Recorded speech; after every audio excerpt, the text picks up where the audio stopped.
Hello students, निहार शांति पाठशाला फनवाला के English communication programme session number 25 में आप सभी का बहुत बहुत स्वागत। जैसे कि आप जानते ही हैं, सेशन 21 से हमने इंग्लिश कम्युनिकेशन के कॉन्सेप्ट्स पढ़ना शुरू किया। कम्युनिकेशन यानी मन की हिंदी को सही अंग्रेजी में बोलना और लिखना। ना इतने जल्दी नहीं, हमको आपके साथ और 25 सेशन करने हैं और हमारी कोशिश यही रहेगी कि इस 50 सेशन के आखिर में आपको अंग्रेजी वाक्य बनाने समय मन में कोई भी डर ना हो। तो क्या किया है हमने अब तक, एक क्विक रिकैप करते हैं। सेशन 21 में मैंने आपका परिचय प्रोनाउंस नामक एक कॉन्सेप्ट से करवाया। 7 तरह के pronouns, I you we they he she it, उसमें I you he she it एक वचनी प्रोनाउंस, वी और दे अनेक वचनी प्रोनाउंस। उसके बाद सेशन नंबर 22 में मैंने आपका परिचय करवाया एक्शन वर्ड्स से। क्रिया दर्शाने वाले शब्दों को एक्शन वर्ड कहा जाता है। हमने रेगुलर देखा, इरेगुलर देखा, फिर एक्शन वर्ड्स का पास्ट, प्रेजेंट और फ्यूचर टेंस में क्या रूप होता है ये भी देखा। सेशन 23 में हमने प्रोनाउंस को एक्शन वर्ड के साथ जोड़ा और एक बहुत ही महत्वपूर्ण कॉन्सेप्ट जिसे हम सब्जेक्ट वर्ब अग्रीमेंट कहते हैं वो देखा। उसमें हमने सीखा कि जब भी मेरा प्रोनाउन ही शी इट होगा तो उसके बाद आने वाला एक्शन वर्ड प्रेजेंट टेंस में हमेशा एस से समाप्त होगा, और जब कभी मेरा प्रोनाउन आई यू वी दे होगा तो उसके बाद आने वाला एक्शन वर्ड कभी भी एस से समाप्त नहीं होगा। फिर उसके बाद सेशन नंबर 24 में मैंने आपको प्रोनाउंस टू नामक एक कॉन्सेप्ट सिखाया। जिस प्रकार pronouns 1 I you we they he she it है, उसी प्रकार pronouns 2 my, your, our, their, his, her और इट्स है। तो ये था अभी तक का हमारा कम्युनिकेशन प्रोग्राम्स का सफ़र। आज शुरू करते हैं एक नए सेशन में, जिसके आखिर में आप सचमुच छोटे छोटे अंग्रेजी वाक्य खुद से बनाएंगे। तो चलिए शुरुआत करते हैं। स्टूडेंट्स, अभी आपके स्क्रीन पर एक एक करके अंग्रेजी के छोटे छोटे वाक्य आएंगे। आपको उनका हिंदी अर्थ ढूंढना है। ना बिल्कुल कठिन नहीं, ये सारे वही वाक्य है जो मैंने आपके साथ सेशन 21 से सेशन 24 तक किए हैं, तो डरने की कोई बात नहीं। इंग्लिश सेंटेंस आने के बाद मैं आपको कुछ सेकेंड टाइम दूंगा उस सेंटेंस का मतलब समझने के लिए, और उसके बाद स्क्रीन पे आपको उसका अर्थ समझ जाएगा। तो शुरुआत करते हैं। मेरा पहला सेंटेंस, माई बेस्ट फ्रेंड, अर्थ मेरा सबसे अच्छा दोस्त। नेक्स्ट, माई बेस्ट फ्रेंड्स सिस्टर, मेरे सबसे अच्छे दोस्त की बहन। नेक्स्ट, माई best friend's sister uses, use यानी कि इस्तेमाल करना या उपयोग में लाना। तो माई बेस्ट फ्रेंड्स सिस्टर यूजेस होगा मेरे सबसे अच्छे दोस्त की बहन इस्तेमाल करती है।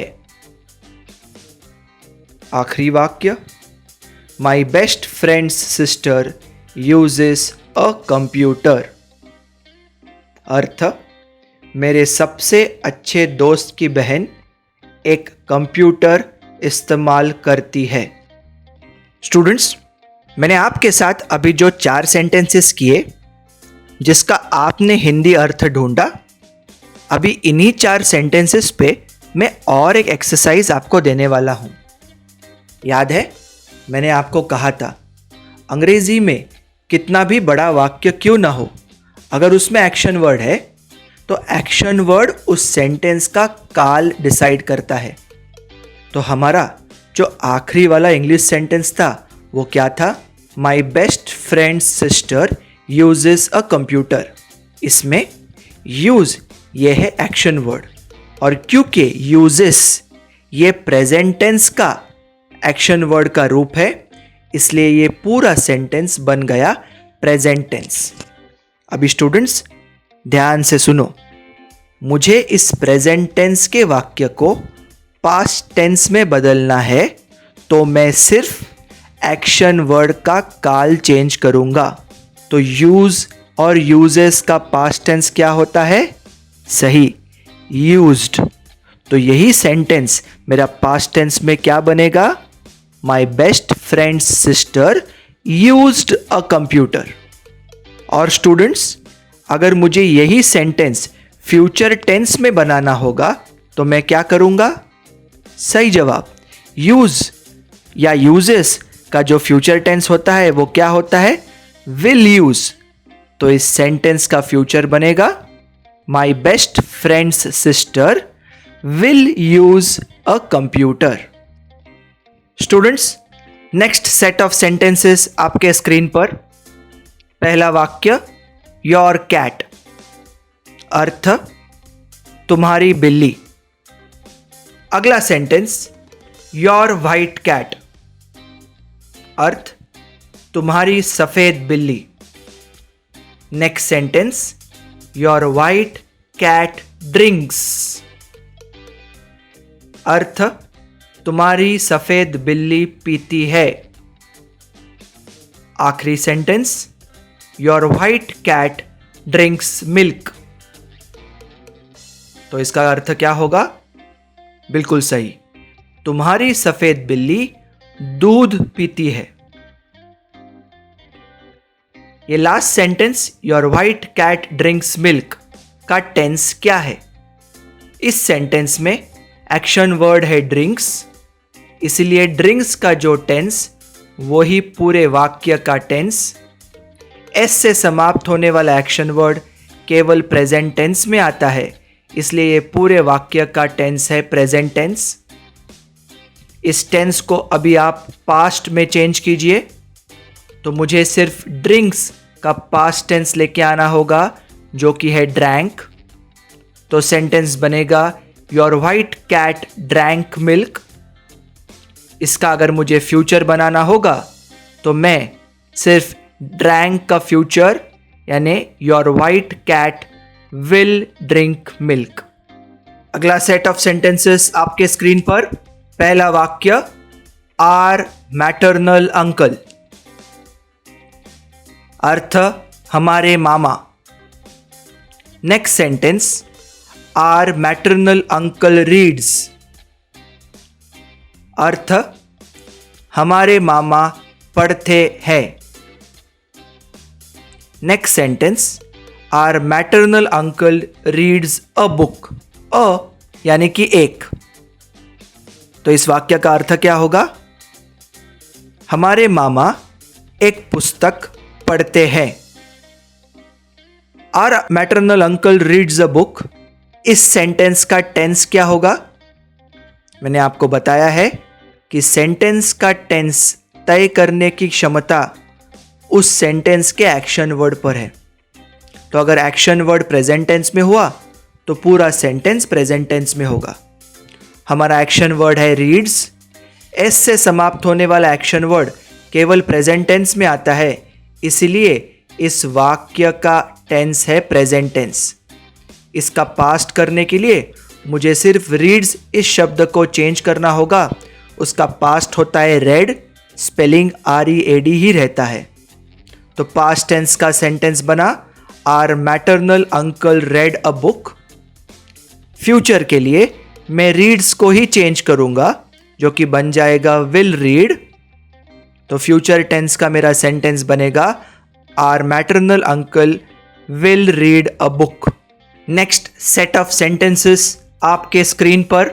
दे आर ट्री, उनका पेड़।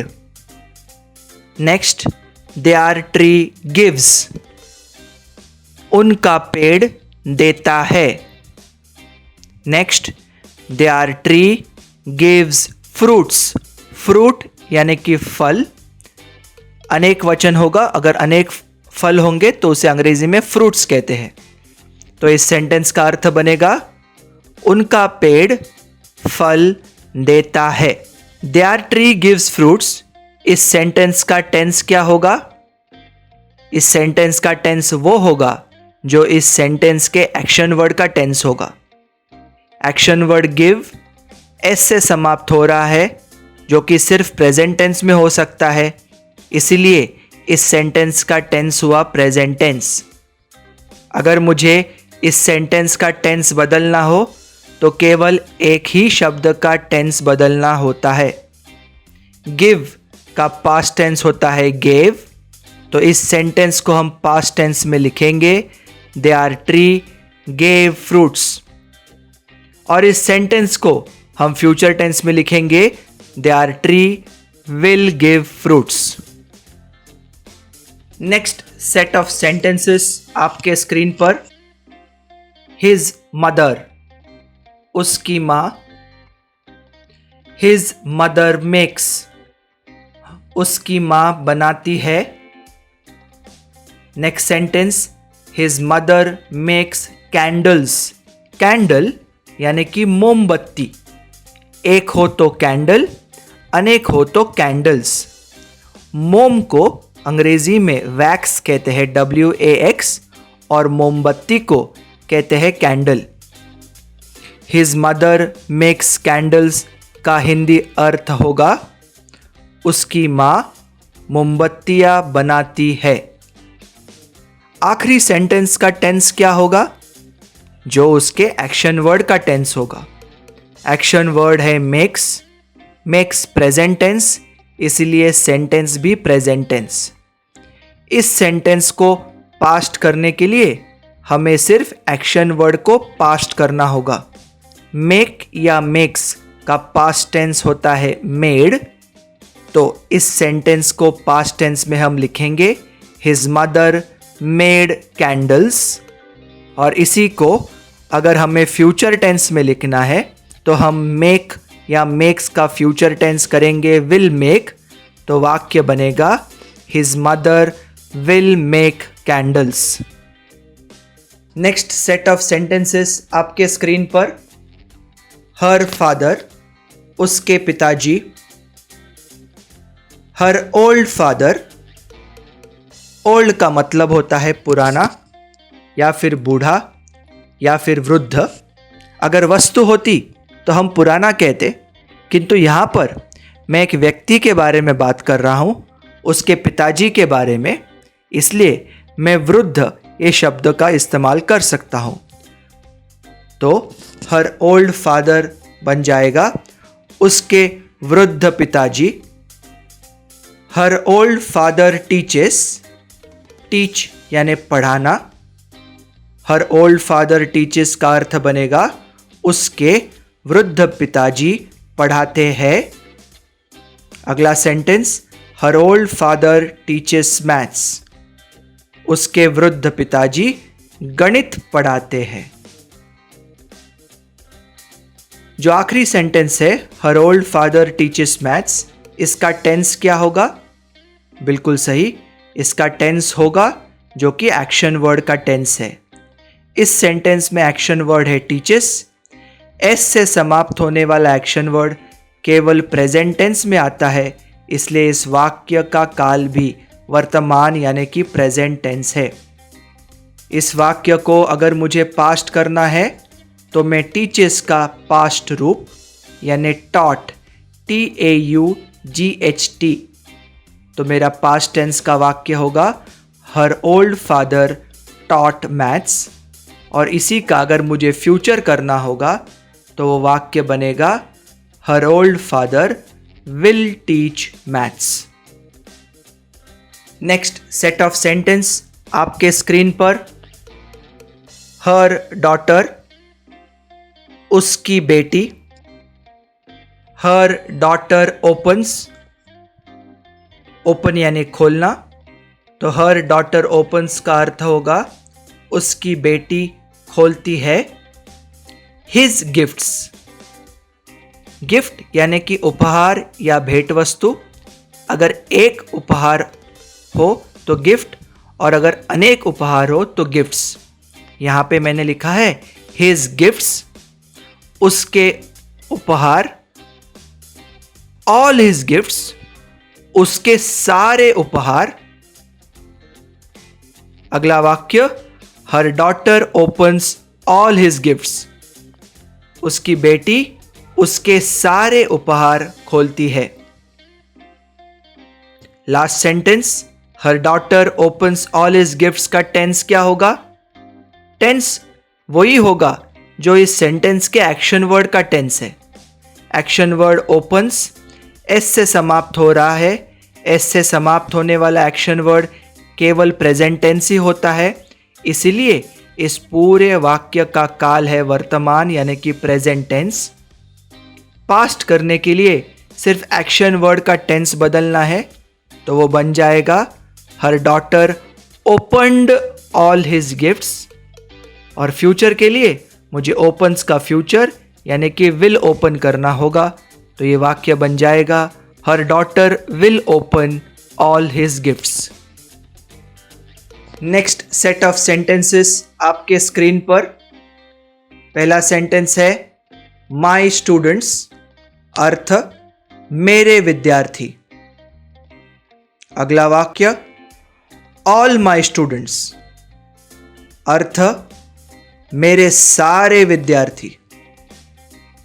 अगला वाक्य ऑल माई स्टूडेंट्स कंप्लीट,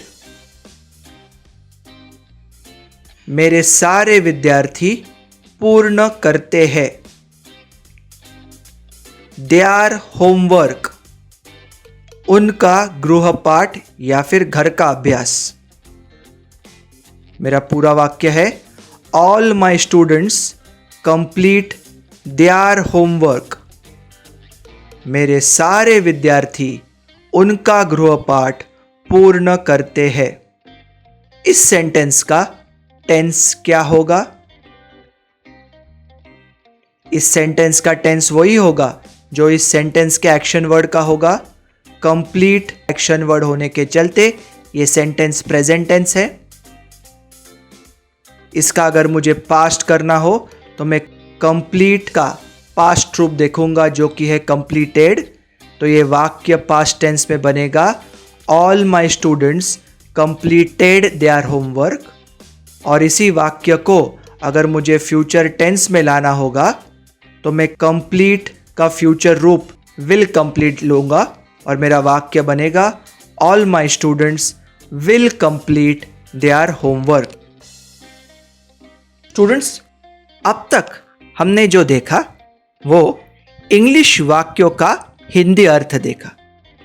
क्या आप कोशिश करते हैं हिंदी वाक्य का अंग्रेजी वाक्य बनाने में? गलत हुआ तो कोई बात नहीं, कोशिश तो करते हैं, क्योंकि अगर सही हुआ तो आप में जो आत्मविश्वास जगेगा उसकी बदौलत मैं आगे के 25 सेशन ऐसे उड़ा दूंगा। तो शुरुआत करते हैं।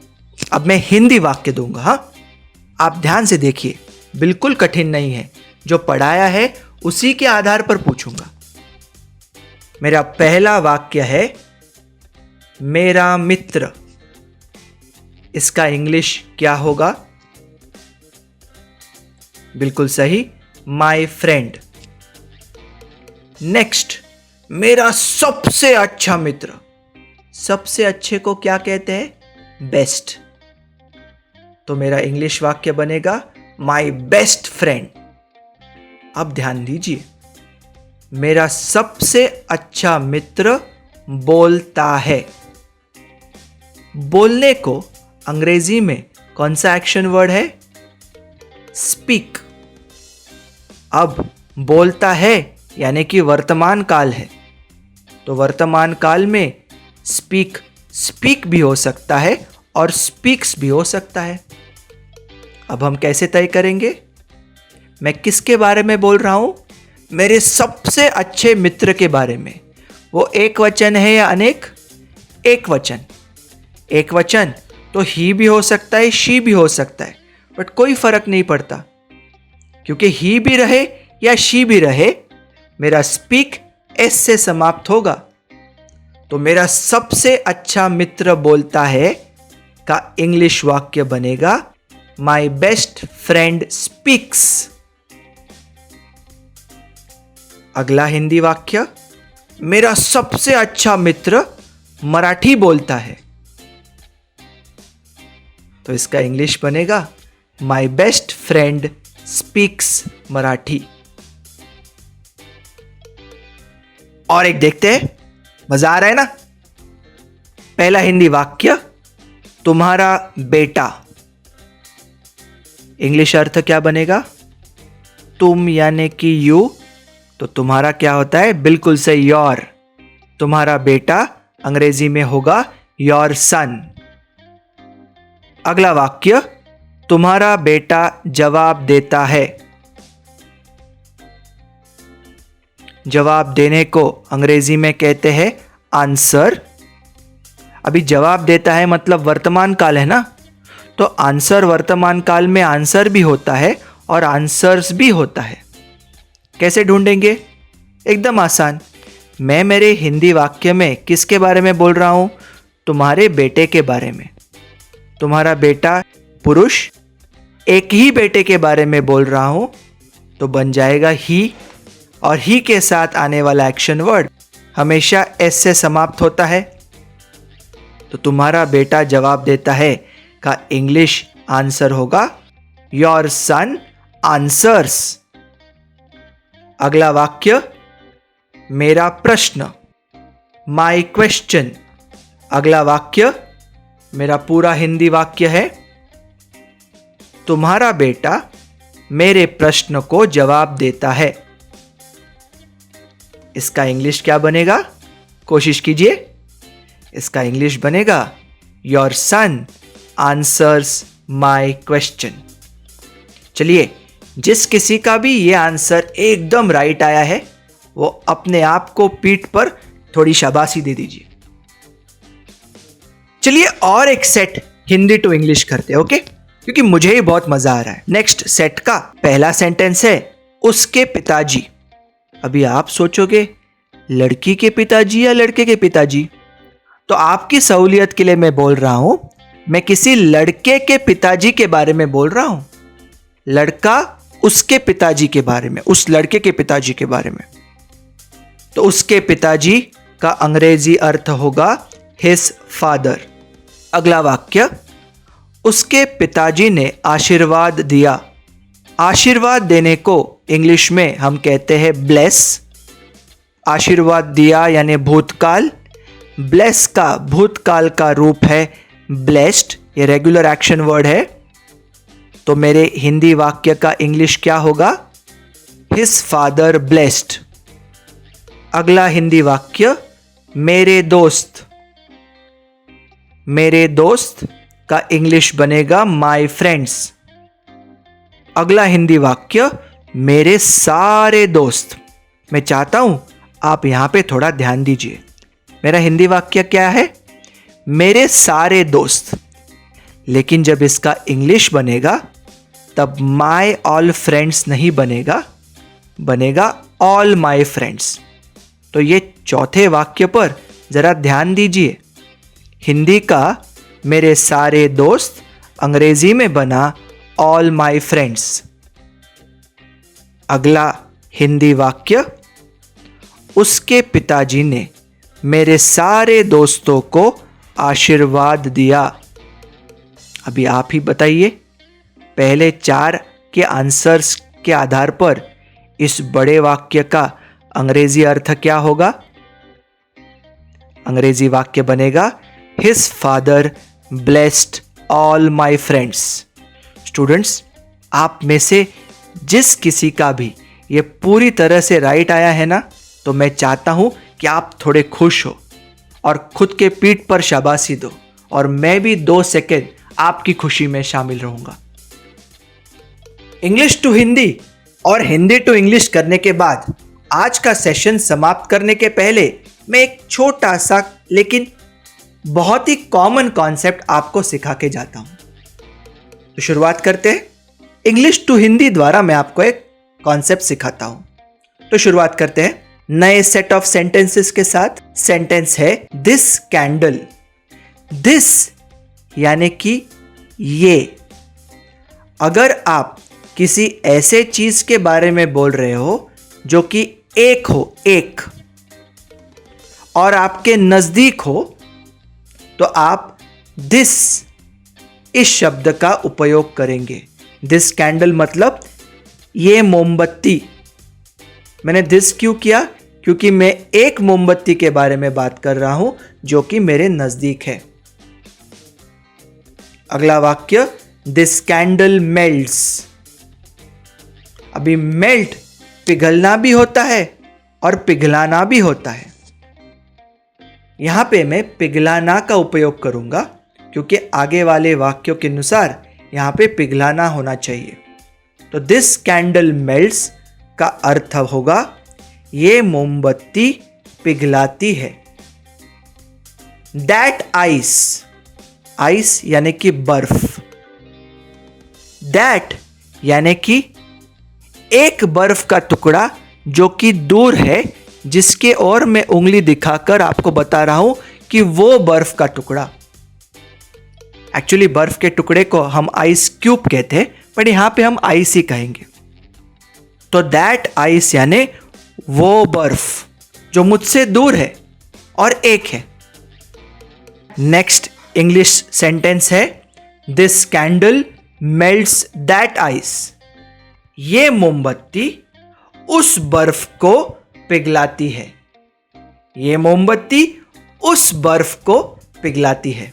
मैं चाहूंगा कि आप इस सेंटेंस को ध्यानपूर्वक देखें और समझने की कोशिश कीजिए कि दिस और दैट का अर्थ क्या है और उसका उपयोग कब किया जाता है। और एक सेट लेते हैं, आज का आखिरी, और एक नया कॉन्सेप्ट सिखाता हूं। तो शुरुआत करते हैं। पहला अंग्रेजी वाक्य है दीज बॉयज। दीज बॉयज यानी कि ये लड़के। अनेकवचनी है। अगर एक लड़का होता और नजदीक होता तो मैं कहता दिस बॉय, THIS। लेकिन अगर एक नहीं अनेक लड़के हैं और वो अगर मेरे नजदीक है तो मैं दिस का उपयोग नहीं करूंगा, मैं उपयोग करूंगा दीज का। दोनों नजदीक ही है, लेकिन दिस एक वचन और दीज अनेक वचन के टाइम इस्तेमाल किया जाता है। दीज बॉयज यानी कि ये लड़के। अगला इंग्लिश वाक्य दीज बॉयज प्ले। हिंदी अर्थ ये लड़के खेलते हैं। अगला इंग्लिश वाक्य दीज बॉयज प्ले क्रिकेट। क्या अर्थ होगा? एकदम आसान, ये लड़के क्रिकेट खेलते हैं। अगला वाक्य नहीं शब्द है एंड। एंड का मतलब होता है और। अगला वाक्य दोज गर्ल्स, वो लड़कियां।